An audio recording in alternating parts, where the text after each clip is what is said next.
Shauna Castleton avait une vie de rêve. Elle vivait à Las Vegas, avait un mari pompier et une adorable petite fille. Elle avait également un métier qu'elle adorait et une très bonne situation financière. Malheureusement, quelques années plus tard, le couple va perdre énormément d'argent et la situation va sembler se compliquer. Tellement qu'ils vont finir par demander le divorce. Mais ce divorce n'arrivera finalement jamais car un horrible drame va se produire. Pour tout savoir sur la triste et mystérieuse histoire de Shauna Castleton, lançons-nous maintenant dans la vidéo.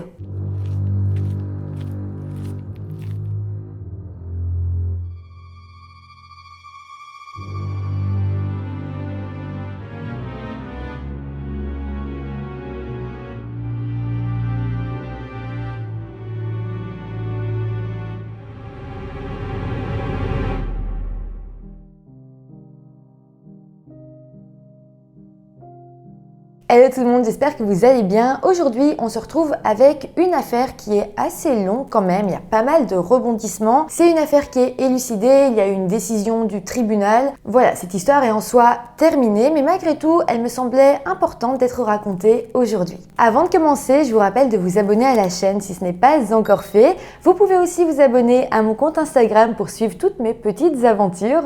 Et voilà, maintenant que tout ça est dit, eh bien, lançons-nous dans cette affaire. Shauna Ann Castleton est née en 1966 et a grandi dans une famille mormone aux États-Unis à Salt Lake City dans l'Utah. Bon, j'ai pas grand chose à vous dire sur son enfance et son adolescence, donc on va directement faire un bond dans le temps en 1994. À ce moment-là, Shauna avait alors 28 ans et elle a décidé de déménager à Las Vegas à 800 km de là où elle avait grandi. Là-bas, elle a alors travaillé comme vendeuse chez Saks Fifth Avenue, qui est une chaîne américaine de magasins qui se veut assez luxueux, et puis dans un autre magasin qui s'appelait Neiman Marcus. Au final, eh bien, Shauna s'est vite fait sa nouvelle vie à Las Vegas. Elle adorait tout ce qui était chic, glamour, elle aimait se faire plaisir et surtout, elle adorait la vie nocturne. Elle a également vu dans cette nouvelle vie pas mal d'opportunités de se faire un peu d'argent. Donc assez rapidement, elle a voulu prendre un emploi supplémentaire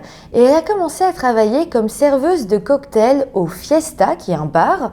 Et puis après un moment, elle a eu l'opportunité de devenir hôtesse dans un hôtel très populaire et assez luxueux appelé le Palms Hotel Casino.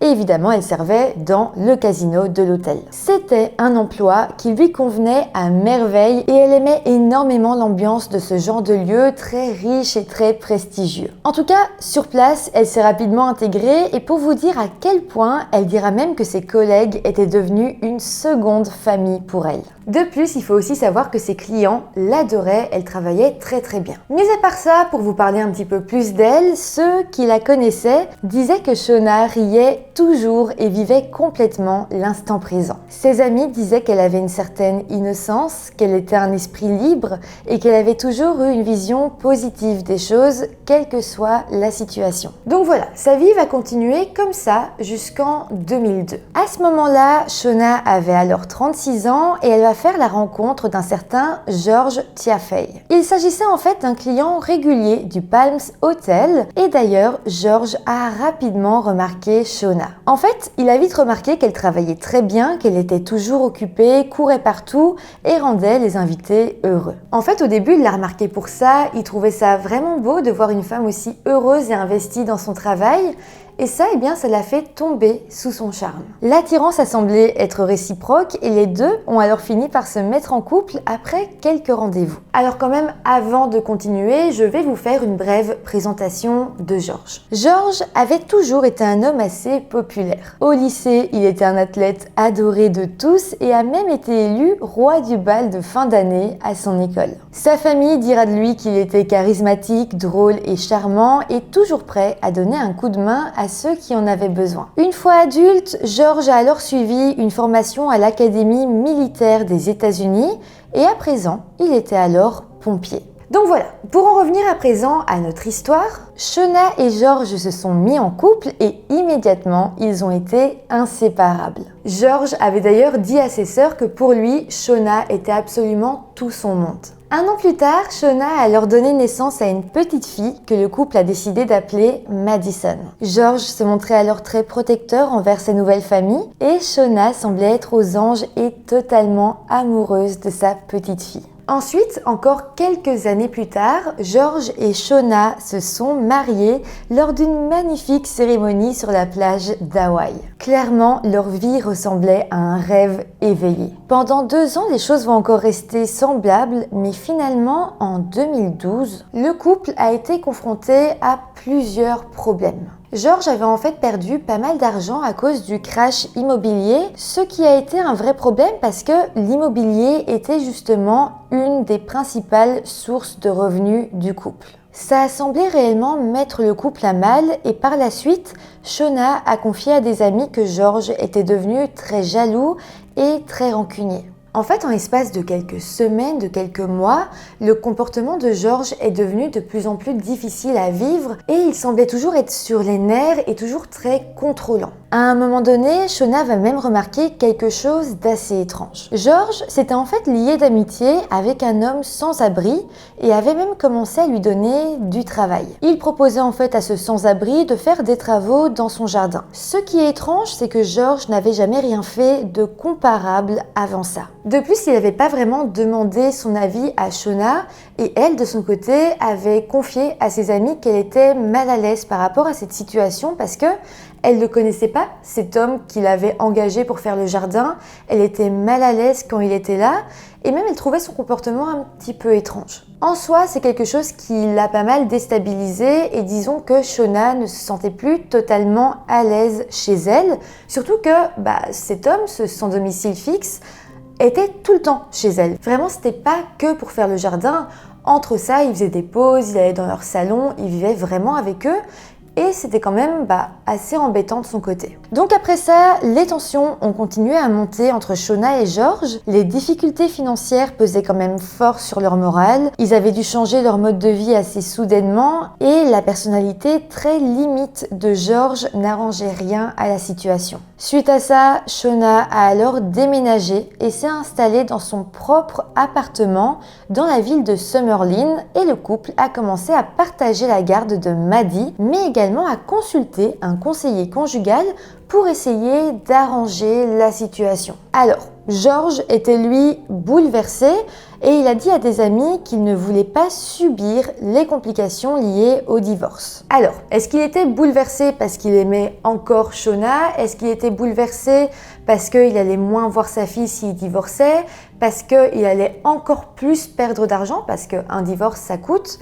Je ne sais pas, peut-être que c'était même tout ça en même temps. Shona, elle de son côté, était également dévastée par la rupture et même si elle espérait qu'elle pourrait un jour arranger les choses, eh bien elle savait aussi que le divorce était une forte probabilité. Mais bon, les semaines vont passer et c'est vrai que Shona a commencé à avoir sa petite routine, elle était seule à la maison, elle allait faire ses heures de travail, ensuite elle rentrait. Elle avait appris à vivre comme ça et ça lui allait, même elle aimait bien cette nouvelle vie. Elle travaillait toujours pendant de longues heures et était toujours occupée. Mais comme je vous l'ai dit, elle adorait son travail et donc passer du temps là-bas lui faisait juste penser à autre chose. Par contre, à un moment donné, il va se passer quelque chose. Un jour, pendant l'été 2012, Shona va rentrer de son travail, on était à peu près au milieu de la nuit. Là, elle va découvrir que son appartement avait été cambriolé et que tout était en désordre. Elle va vite remarquer que plusieurs objets de valeur et même des objets sentimentaux avaient disparu, comme par exemple sa bague de fiançailles. Par contre, il y a une chose sans aucune valeur qui va disparaître et ça va vraiment lui faire froid dans le dos parce que le voleur avait dérobé son bas de maillot de bain. Mais attendez, parce que le plus étrange encore, c'est que le cambrioleur avait également laissé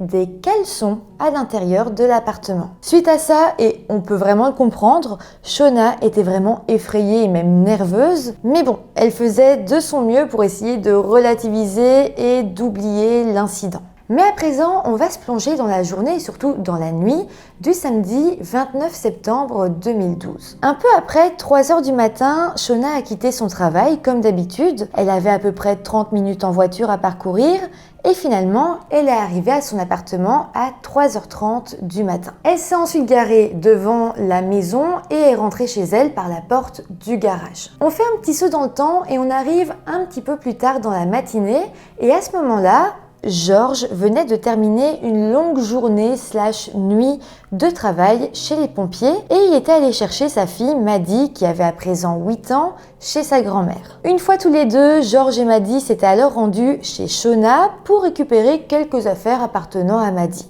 Ils avaient sonné, mais personne n'avait répondu et comme la porte était ouverte, ils avaient décidé d'entrer. C'est là qu'ils avaient découvert l'appartement complètement en désordre et sur le sol gisait le corps sans vie de Shona. Ils ont alors appelé la police et très vite les autorités arriveront sur place. Tout d'abord, les agents vont interroger la voisine directe de Shona qui va leur expliquer que justement, vers 3 h 30 du matin, elle avait entendu un gros bruit sourd venant directement de l'appartement de Shona. Mais voilà, cette voisine dira qu'elle n'avait rien fait de spécial parce qu'elle savait que Shona rentrait du travail à cette heure-là et que sans doute elle avait fait tomber quelque chose ou quoi que ce soit d'autre et donc elle s'était pas inquiétée. Donc ça c'était déjà un premier témoignage qui était très intéressant, mais peu de temps après, une autre voisine va téléphoner à la police pour leur dire qu'elle avait retrouvé le téléphone de Shona, sa carte d'assurance maladie et une partie de son maquillage sur le bord d'une route à proximité. Donc là encore, c'était assez étrange et petit à petit, on avait l'impression qu'on était face à une nouvelle tentative de cambriolage qui aurait pu mal tourner. Bon, par la suite, le corps de Shona sera envoyé auprès d'un médecin légiste qui notera que l'arme du crime était probablement un marteau et qu'il était très probable que Shona ait horriblement souffert dans ses derniers instants. De plus, son crâne était complètement écrasé et ses doigts étaient cassés, sans doute en essayant de se protéger. Il y avait également un trou sur le côté de sa tête qui était d'ailleurs si profond que les ambulanciers avaient d'abord cru qu'elle avait été abattue par une balle de fusil. Avec cette autopsie, les enquêteurs ont commencé à se demander si le but de tout ça n'était pas de réellement s'en prendre à Shona, si le but n'était pas de l'assassiner et que cette histoire de cambriolage n'était là que pour maquiller un petit peu la scène de crime. Donc à partir de là, les autorités ont commencé à chercher après un premier suspect et ils ont désigné Georges, qui était donc le mari, bientôt ex-mari de Shona. Georges dira alors aux policiers qu'au moment du meurtre, il se trouvait à la caserne des pompiers et qu'il y avait travaillé absolument toute la nuit. Ses collègues vont d'ailleurs confirmer le fait qu'il était bel et bien présent et donc Georges avait un alibi. Suite à ça, les agents de police étaient quand même assez perplexes et ils avaient du mal à savoir vers quelle piste se tourner. Ils se demandaient d'ailleurs si le cambriolage de l'appartement survenu 3 semaines plus tôt était lié ou s'il s'agissait là encore d'une simple coïncidence. De plus, les enquêteurs ne savaient pas non plus si Shona était une cible complètement aléatoire ou si elle était ciblée pour une raison spécifique. D'ailleurs, même si son ex-mari était désigné comme le parfait coupable, les enquêteurs n'étaient pas sûrs du fait que Shona était une cible choisie et non pas une cible complètement aléatoire. D'ailleurs, le fait de ne pas savoir, c'est quand même quelque chose qui a pas mal effrayé ses collègues du casino parce qu'ils travaillaient tous selon des horaires assez similaires et se demandaient donc s'ils étaient ciblés par un client.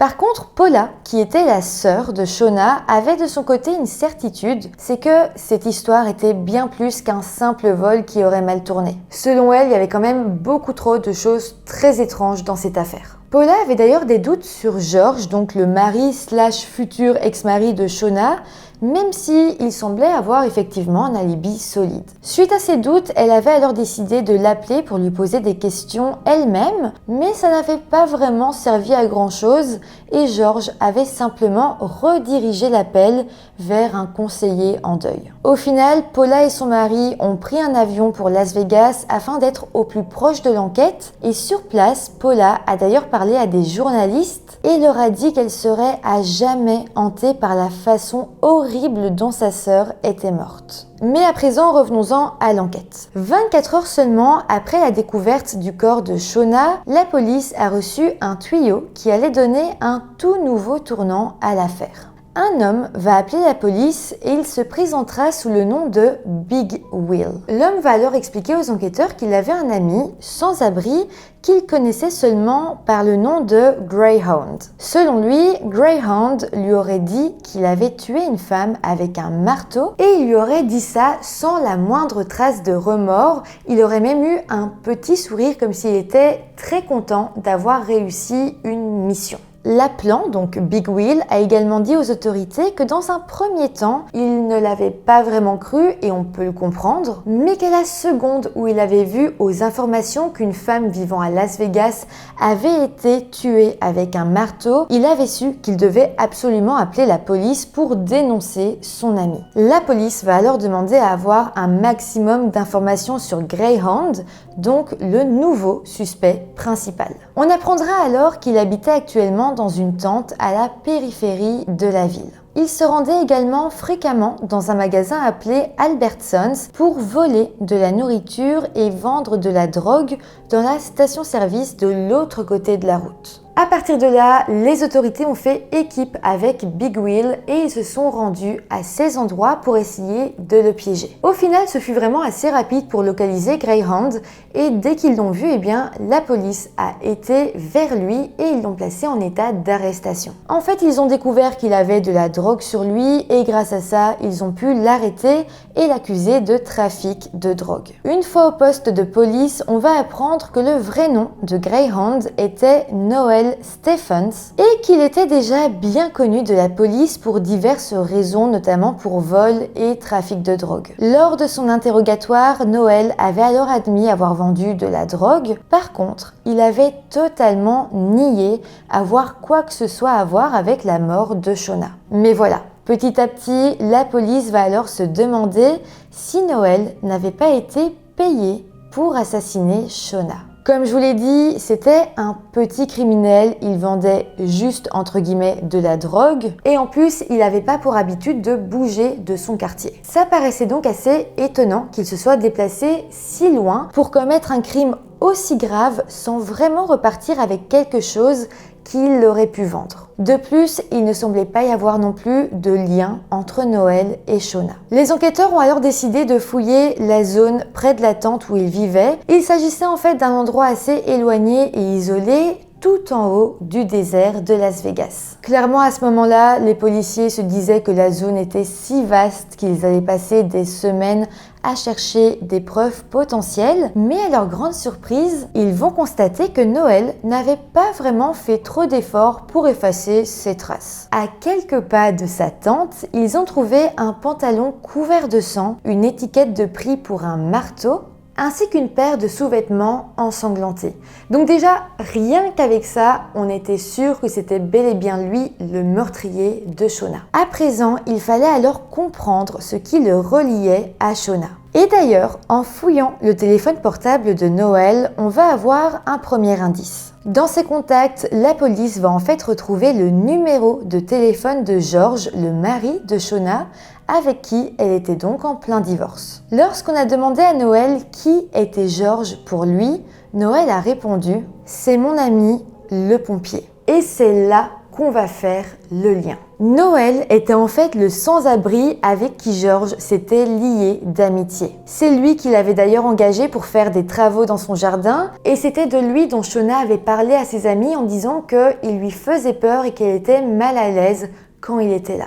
Mais attendez, parce que la police va trouver d'autres choses assez incriminantes sur Noel, mais également sur George. Ils vont en fait se pencher sur l'étiquette du marteau qui avait été retrouvée et grâce à ça, les enquêteurs ont pu voir dans quel magasin ce marteau avait été acheté. Ils vont donc se rendre dans ce magasin et ils vont regarder les vidéos de surveillance du magasin où ce marteau avait été acheté et là, ils ont tout simplement vu à l'intérieur du magasin George Tiefey et Noel Stephens en train de faire les courses ensemble et d'acheter le marteau qui serait finalement utilisé pour tuer Shona. Avec tout ça, les enquêteurs ont alors à nouveau interrogé Noël. Ils lui ont d'ailleurs montré toutes les preuves qu'ils avaient contre lui. Et là, il a finalement admis être bel et bien le meurtrier de Shona. Mais ce n'est pas tout parce que, en passant aux aveux, Noël va également déclarer que c'est George, l'ex-mari de Shona, qui l'avait payé pour faire ça. Il expliquera que tout d'abord, George lui avait donné la somme de 600 $ et l'avait autorisé à revendre la bague de fiançailles qu'il avait volée à l'appartement de Shona. Mais George lui avait également promis des milliers de dollars une fois que le meurtre serait effectué. Noël a ensuite expliqué que lui et George avaient passé des heures à planifier ce qui pensait être le crime parfait. George avait d'ailleurs fait faire une clé de l'appartement de Shona pour Noël, il lui avait également acheté des vêtements sombres et lui avait demandé d'organiser un vol à main armée quelques semaines avant que Shona ne soit tuée, presque comme un exercice. De plus, Noël expliquera que George lui avait donné quelques conseils et lui avait donc dit d'utiliser un marteau en fibre de verre pour le meurtre parce qu'un marteau avec un manche en bois pouvait se casser plus facilement. Noël dira alors à la police avoir été chez Shona avec 2 marteaux, un avec un manche en bois et un avec un manche en fibre de verre, et que finalement, le meurtre, il l'avait commis avec le marteau au manche en bois. Par la suite, Noël va alors expliquer aux enquêteurs dans les détails ce qu'il s'est réellement passé le 29 septembre, donc le jour du meurtre. Cette nuit-là, après être entré par effraction dans l'appartement de Shona, Noël s'était caché dans son placard pendant un moment. Finalement, il avait changé d'avis, était sorti du placard et était allé l'attendre dans son salon. Ensuite, lorsqu'il l'a entendu rentrer, Noël a été l'attendre dans les escaliers, il l'a suivi et a commencé son attaque. Il l'avait ensuite traînée jusqu'à l'intérieur de l'appartement, avait fermé la porte derrière elle et l'avait frappée à plusieurs reprises avec son marteau. Noël dira que Shona pleurait beaucoup et suppliait qu'il la laisse en vie. Elle n'arrêtait pas de crier en lui demandant pourquoi il faisait ça. Mais ça n'a pas arrêté Noël, qui l'a finalement frappé 17 fois avec son marteau. Noël dira même que les coups étaient si puissants que le manche du marteau avait fini par se casser, tout comme George l'avait prévenu. Mais bon, il dira également que ça ne l'avait pas arrêté pour autant et même une fois que le manche était cassé, il avait continué à frapper Shona avec le bout du marteau. En soi, il l'avait frappée jusqu'à ce qu'elle arrête complètement de bouger. Après avoir raconté son histoire, Noël avait ensuite emmené les enquêteurs là où il avait enterré le marteau dans le désert. Donc à présent, la police avait enfin l'arme du crime. Suite à ça, le 8 octobre, donc 9 jours après la mort de Shona, les autorités ont informé la mère et la sœur de George qu'il était désormais suspect dans l'enquête sur la mort de Shona. Il faut savoir que là, la famille était extrêmement choquée et d'ailleurs, eux étaient convaincus que George n'avait strictement rien à voir dans le meurtre de son ex-femme. D'ailleurs, juste après avoir appris la nouvelle, la sœur de George l'avait appelé pour lui annoncer qu'il était donc suspect. Mais à la suite de cette nouvelle, George a eu un comportement extrêmement suspect. En fait, juste après avoir raccroché avec sa sœur, il est monté à bord de sa camionnette et a conduit extrêmement vite sur les grandes routes de Las Vegas. Et puis, quelques minutes plus tard, alors qu'il roulait à du 130 km/h, il a percuté de plein fouet un mur en béton. Lorsque les autorités sont arrivées sur les lieux de l'accident, elles ont tout de suite noté qu'il n'y avait aucune trace de freinage sur la route, ce qui laisse penser qu'il avait fait cela intentionnellement pour mettre fin à ses jours. Mais bon, heureusement, George avait tout de même survécu grâce à sa ceinture de sécurité. Il avait été soigné au centre médical universitaire et 2 jours plus tard, quand il allait déjà mieux, les policiers ont été le voir pour l'informer qu'il était désormais en état d'arrestation. La réponse de George a simplement été « OK ». Et puis, il a demandé s'il pouvait appeler son avocat, prendre une douche et se brosser les dents. Et c'est tout. À peine 3 mois plus tard, Noel Stephens a accepté de plaider coupable en échange de l'abandon de la peine de mort et a déclaré qu'il témoignerait également pour le procès de George en tant que témoin principal.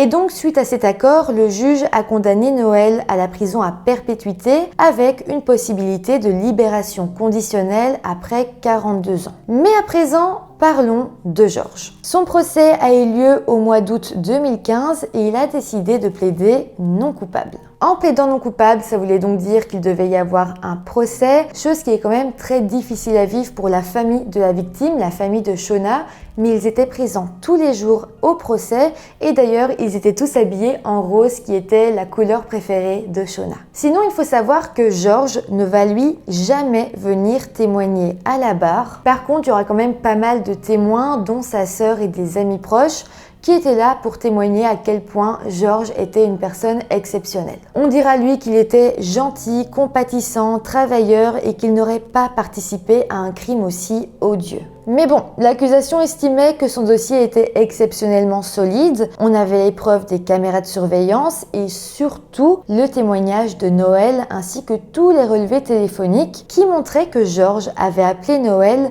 87 fois au mois de septembre 2012 et 5 fois la nuit précédant le meurtre. George et ses avocats ont pourtant essayé de se défendre comme ils le pouvaient, en disant par exemple que les images de surveillance du magasin ne prouvaient absolument rien et que tout ce qu'on voyait c'était George avec son ouvrier en train de faire des courses pour acheter des outils afin de faire du jardinage, rien de plus. La défense a également tenté de décrédibiliser Noël, qui était donc le principal suspect. En fait, Noël avait confié plutôt qu'il souffrait d'une maladie mentale et qu'il avait souvent des hallucinations auditives et visuelles. Les avocats de George ont donc amené l'idée que peut-être Noël avait tout simplement inventé cette histoire. En fait, la défense ne contestait pas le fait que Noël ait tué Shona, mais bien le fait que George lui ait demandé de le faire. Mais l'accusation a vite essayé de dissiper tous les doutes qu'il pouvait y avoir. Ils ont rappelé que George était le seul à avoir une raison de vouloir la mort de Shona.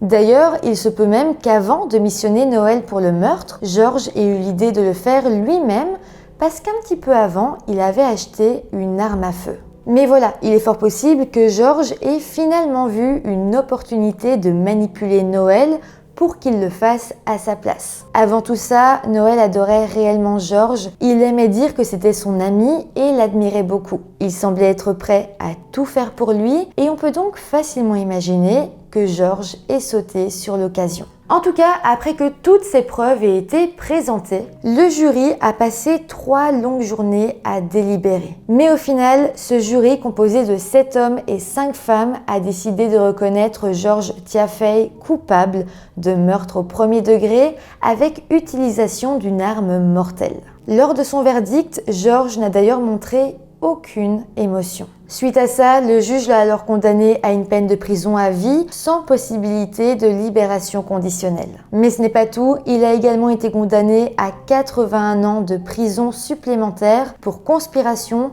cambriolage et vol à main armée. Donc voilà, autant vous dire que George ne sortira strictement jamais de prison. Voilà, c'est comme ça que se termine cette triste affaire. N'hésitez pas à me dire en commentaire ce que vous pensez de Noël, ce que vous pensez de sa peine de prison. Oui, il a quand même assez bien collaboré et je me dis que s'il était à la rue, qu'il souffrait de maladie mentale, il était sans doute très facilement manipulable, peut-être très peu éduqué également. Voilà, je me dis que le vrai gros méchant dans tout ça, ça reste George et que Noël a sans doute été très fortement manipulé, même s'il a commis un meurtre atroce. Et dans son récit, c'est juste horrible quand il a expliqué à quel point Shona avait crié, à quel point elle l'avait supplié et que lui avait malgré tout continué à lui donner des coups, à s'acharner sur sa tête avec un marteau. Shona a dû vivre l'enfer. Donc voilà, je pense que clairement Noël a aussi un gros problème et qu'il mérite ses années en prison. Donc voilà, n'hésitez pas à me dire vous ce que vous en pensez en commentaire. N'oubliez pas de mettre des petits pouces en l'air si la vidéo vous a intéressé, à vous abonner à la chaîne et moi je vous dis à très vite pour une nouvelle vidéo. Bye!